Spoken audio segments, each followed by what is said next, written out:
Hey everybody, this is Ivan with Sumo Dragon. Today we're talking about the best sci-fi movies of 2013. It was a great year for science fiction with some amazing standouts and a few movies that I wanted to like more. I'm going to give you a list of some of the best, and at the end I will give you some runners-up that you should also check out. Now, shall we begin? First up, Pacific Rim. Guillermo del Toro's ambitious kaiju vs. robot movie is a sight to behold. It had some of the biggest action and craziest sci-fi ideas of the year. Unfortunately, I felt disappointed by the plot. It seemed a little too much like Independence Day. We will not go quietly into the night. Today we are canceling the apocalypse! And considering the creatures and design we've seen from del Toro before, I was expecting the monsters and robots to be more outrageous. That being said, the little kid in me is happy this movie even exists. It is pretty cool.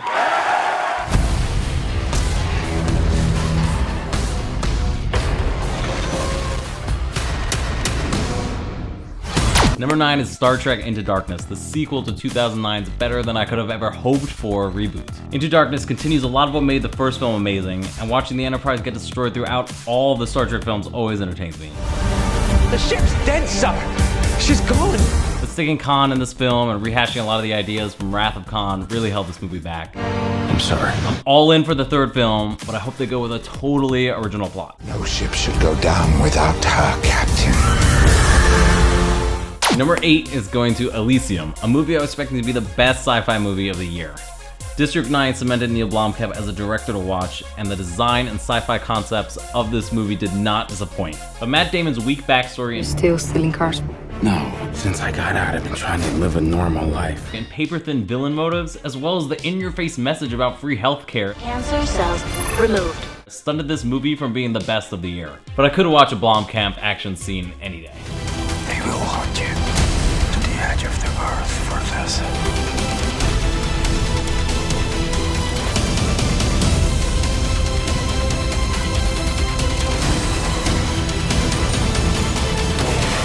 You have no idea what you're doing.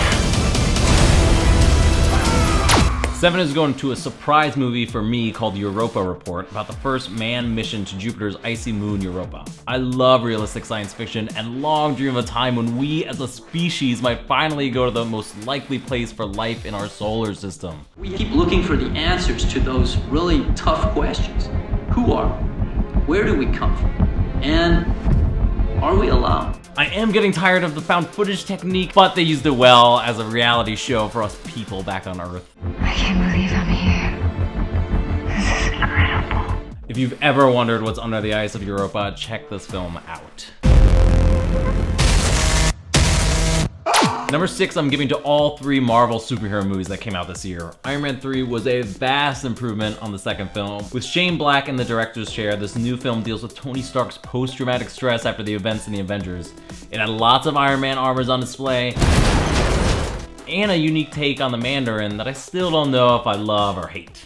I'm gonna offer the choice. Do you want an empty life or a meaningful death? Thor: The Dark World I enjoyed even more. Asgard got the respect it deserved in this film, and even though villains were kinda weak, the action was on point, and I could listen to Natalie Portman's science babble all day. The very fabric of reality will be torn apart. Anyone else? The real surprise for me though was The Wolverine, a movie which I was fully prepared to hate. What I am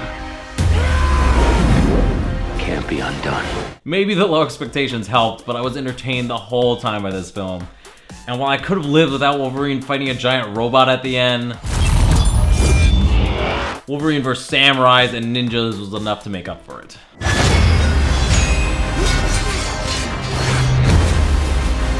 Number 5 is another tie, but this time between the 2 end-of-the-world comedies, This Is the End and The World's End. 2 totally different styles of comedy, but both hilarious. Siegel's dead, Krumos is dead, Michael Cera's dead. In the bag? Just like the 5 Musketeers. 3 Musketeers, isn't it? Well, nobody knows how many there were, really, do they? You do know that the 3 Musketeers is a fiction, right? Written by Alexander Dumas. A lot of people are saying that about the Bible these days. What, that it was written by Alexander Dumas? Don't be daft, Steve. It was written by Jesus. Are we there yet? Let's do this! Franco and his crew holed up in his house as the rapture is happening led to some of the funniest moments of the year. Emma Watson showed up. Give me everything you have to drink! There are 6 of us, you cannot rob us! I'm not fucking around! And Edgar Wright directing Simon Pegg is always a solid combination, this time on a pub crawl thwarted by alien robots. What the hell is that? We are gonna get to the world's end if it kills us. Oh no! Number 4, Upstream Color, the new film from Shane Carruth, director of 2004's Primer. I love science fiction that makes you think, and this film I could not get out of my head. Won't let anyone near them. There's a crowd back in the corner. Violent. I've never seen the parents behave so. They can get very protective. It's not an easy film and can seem slow, but deals with mind control, parallel emotions, and free will. If you prefer your science fiction more like Transformers, you will hate this film.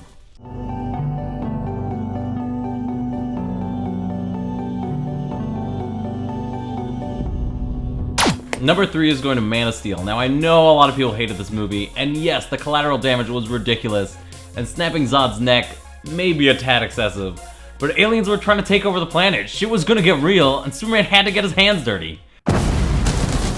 I love how sci-fi this movie is. The stuff on Krypton and Earth, everything just worked for me, and it had one of the best scores of the year. It was a great start for the DC Universe. You will give the people of Earth an ideal to strive towards. They will race behind you. They will stumble. They will fall. But in time, they will join you in the sun. In time, you will help them accomplish wonders.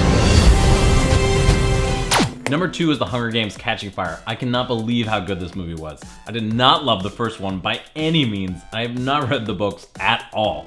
But this movie was one of the most entertaining of the year for me. It was so good, it made me like the first movie even more. What's great about The Hunger Games is that it's like 2 movies in one. You have the sci-fi, political, dystopian intrigue movie. We have to go before they kill us. They will kill us. People want to fight. And then you get this all-out survival action movie of the games. Last year was child's play.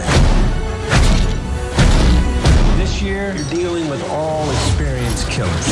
I can't wait for the final 2 movies of this series. The 75th Hunger Games! Number 1 has got to go to Gravity, probably the most groundbreaking movie of the year, and one of the few instances 3D is totally worth it. Man down!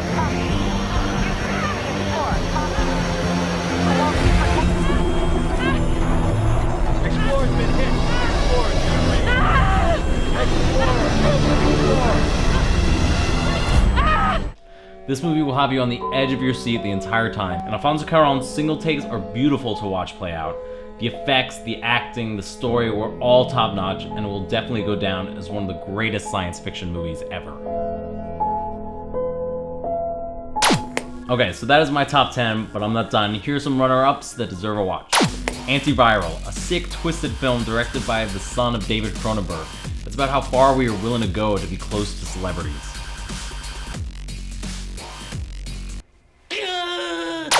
Grabbers, an Irish comedy released this year in the States about alien bloodsuckers attacking an island, and the only way to stay alive is by getting drunk. If we taint our blood with booze, we're poisonous to eat. Oblivion, awesome design, Tom Cruise doing his Tom Cruise thing. Survival. This is the only way.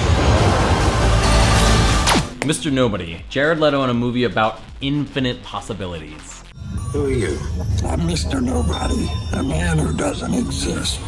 Byzantium, a vampire movie from Neil Jordan, the director of Interview with a Vampire, about a mother-daughter on the run from their past. They'll destroy you, Anna! And finally, Ender's Game, not as good as the classic sci-fi novel, but a serviceable adaptation. I'll do everything I can to win this war. Well, those are the best sci-fi movies of 2013. Make sure to like and subscribe, and let me know what I missed and any other lists I should do.